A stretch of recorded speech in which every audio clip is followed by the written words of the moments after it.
welcometh to chess, my fellow earthlings. I'm just playing. Welcome to chess, ladies and gentlemen.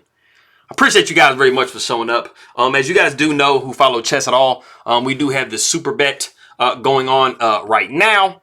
And it is in Romania. So Christian Shakhriyar, I believe he's there, if I'm not mistaken. And so, you know, in his home country, chilling, which I'm sure he likes very much. But I do have Wesley versus Shakhriyar Mamedyarov. And as you guys can imagine, Shakhriyar is such a gigantically long name. So I wasn't able to fit it, you know, in the little box because I would have pretty much ran into like the pawn or whatever. So I just, you know, he's known as Shaq anyway. But this is taken from round one. It is the game that they played with each other. So if you guys are ready to go, and as I always tell people, you know, if you want to just skip the intro and go right to the action, feel free. At the top of the description, I do have everything chaptered, and I do have straight to the analysis jumpable area. But for all my people that are coming from the Philippines, I would say Maligayang pagdating sa my chess, ladies and gentlemen. Maraming salamat po sa nanonood ng aking mga video. Magandang umaga.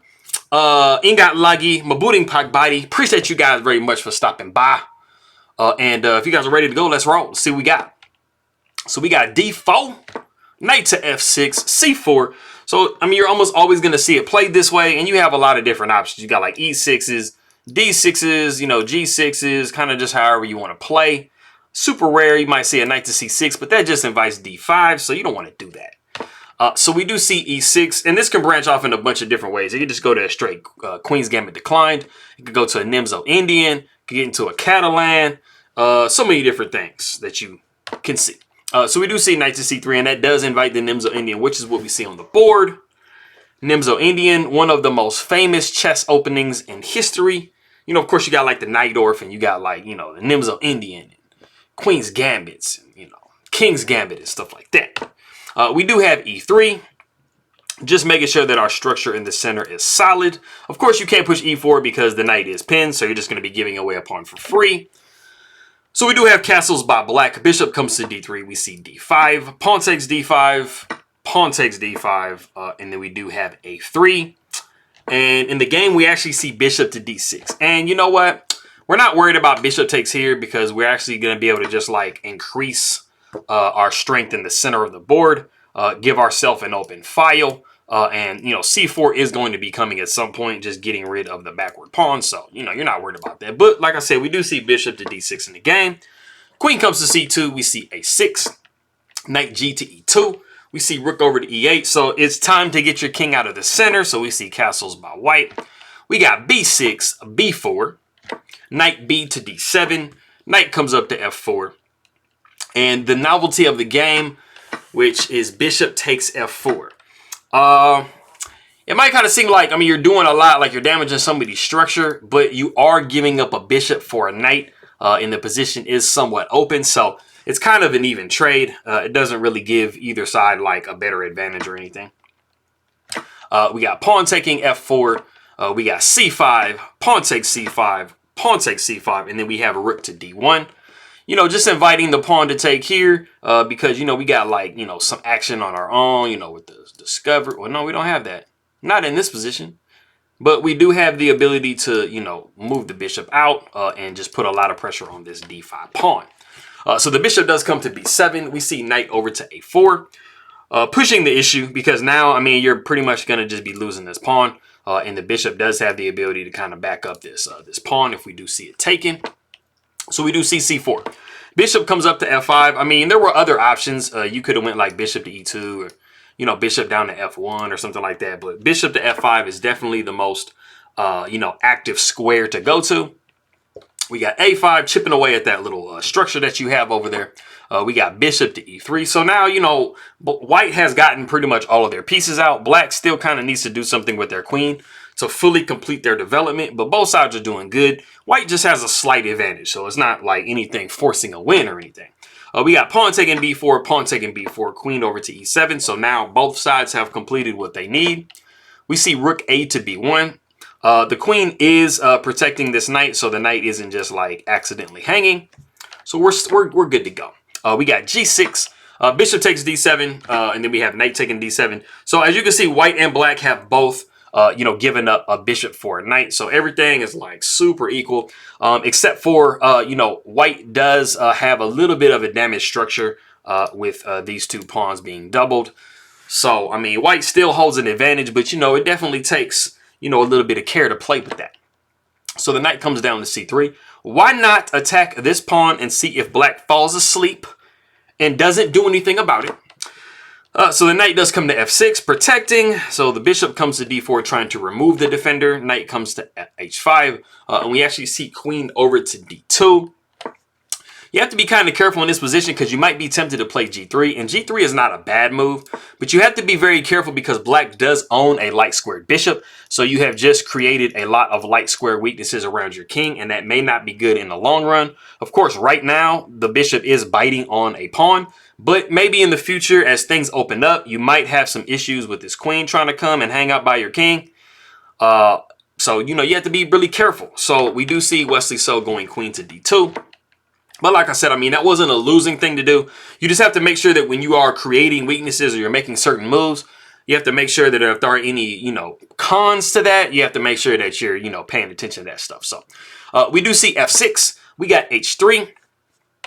We see knight up to g7. So a fianchetto of the knight, which is not something that you normally see. Bishop comes to c5.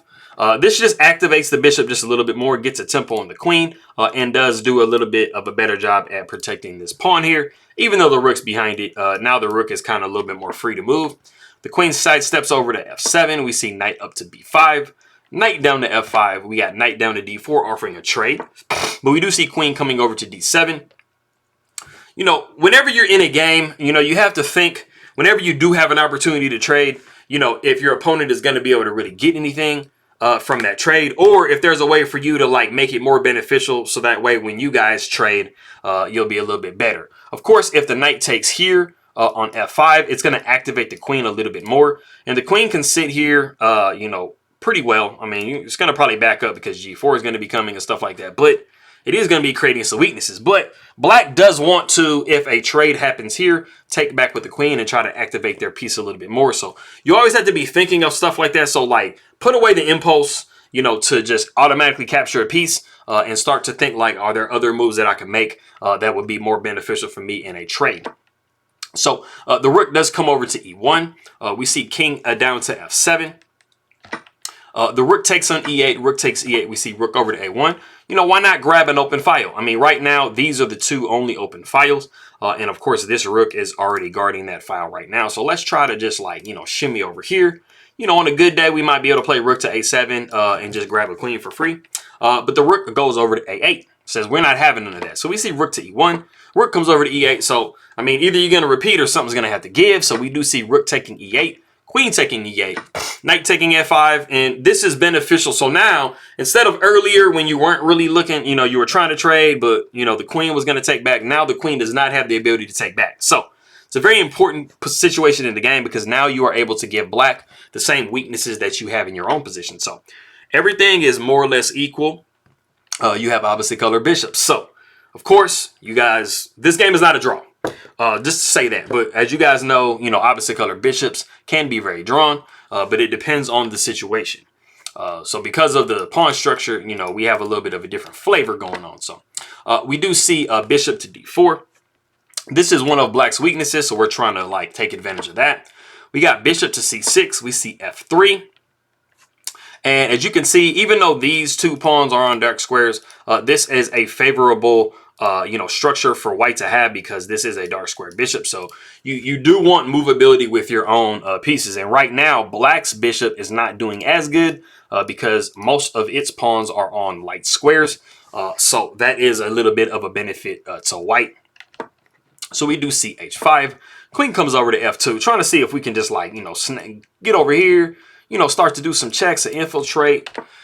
So the queen comes over to f8. We see queen to b2. Like I said, I mean, this is a major focal point for white to try to chip away at black's weakness. And right now, that pawn is severely under defended. So the queen does come over to b8. And so because, black is like, hey, man, if you take my pawn, I'm going to take your pawn.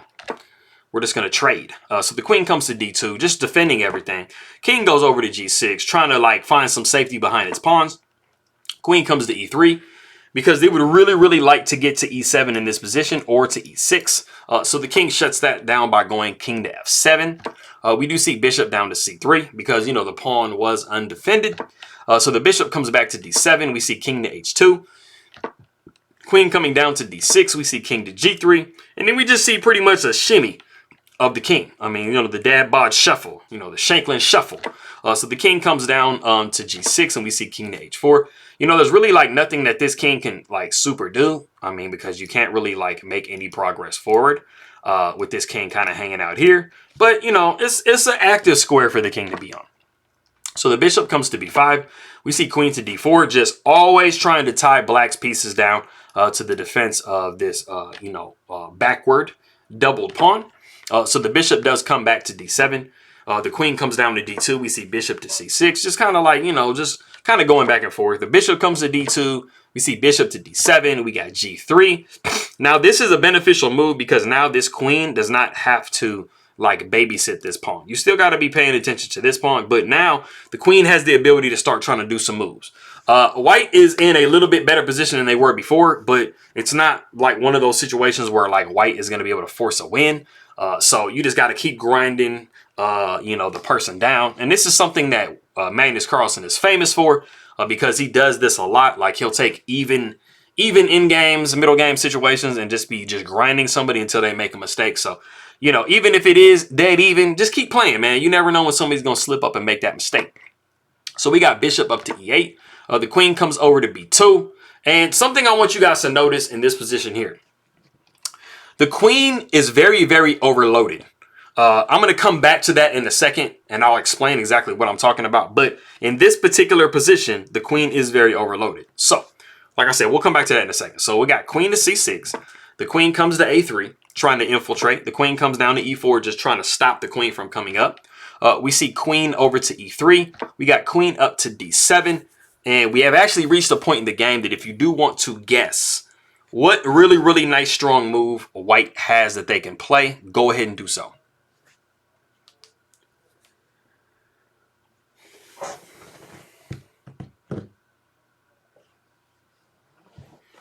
Okay, so before I tell you guys the move, I'm actually going to kind of tell you guys the move anyway, but coming back to the position that we had before where I said the queen is overloaded.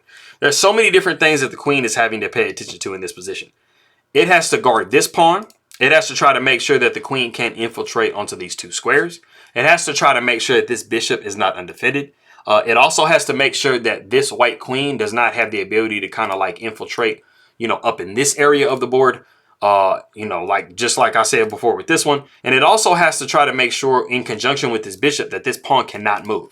So if it sounds like a lot, it is. So the problem is when the queen steps over to c6, the queen is actually leading, kind of all of this. And it has sidestepped away from like this kind of area right here. So Shaq actually puts himself in a position where he is too overloaded. He is not able to hold the position now. So when we get up to queen to d7, if you guess the move, b5, you would be super gangster. This is a really great move because, like I said before, the queen is overloaded. So, I mean, the queen can either sit here and do nothing or just, pretty much just allow this pawn to just start moving forward. It's just going to stretch the queen more thin. So, one of the things you do want to do when you're playing your games is pay attention to pieces that are defending either squares, areas of the board, or are defending like, pawn pushes, or anytime you see a piece that's its job basically is defending things, try to see if there's a way that you can try to give it too much and just overload it too much. And then you might be able to win the game. So like I said, b5 is the move.